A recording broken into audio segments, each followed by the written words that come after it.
আসসালামু আলাইকুম, সবাই কেমন আছেন?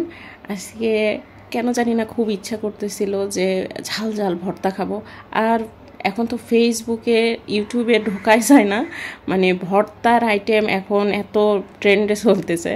মিক্স ভর্তা যেটা, আসলে মিক্স ভর্তা একসাথে খেতে খুবই মজা লাগে। আর একটা আপু দেখি যে উনি মানে মনে হয় যে ভাত দিয়ে ভর্তা খায় না, উনি ভর্তা দিয়ে ভাত খায়। যদিও অনেক লোভনীয়, উনি যখন ভর্তা করে ভর্তাটা দেখতেই খুব ভালো লাগে। তো আজকে আমার নিজেরও ইচ্ছা হচ্ছিল যে আমি একটু মিক্স ভর্তা করে ভাত খাবো। যদিও আমি আর পরে মানে ভর্তা করে অল্প একটু খাইছিলাম, পরে আর খেতে পারি নাই, শরীরটা কেন জানি না খুব খারাপ লাগতেছিল। তবে ইনশাল্লাহ আমি খাবো, খুবই ইচ্ছা হয়েছিল খাওয়ার।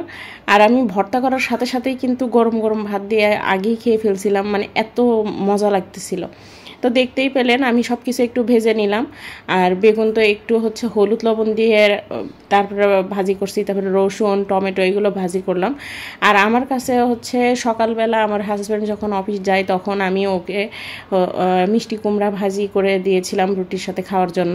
তো সেটার একটু ছিল, সেটাও আমি এখানে অ্যাড করছি। এত মজা, আমি এখানে ভর্তা করতেছিলাম আর স্মেলে না মানে মন প্রাণ ভরে যাচ্ছিল। অনেক দিন পরে এরকম ভর্তা করছে, আর আমার হাজব্যান্ড খেয়েও সে বলতেছে যে অনেক মজা হয়েছে।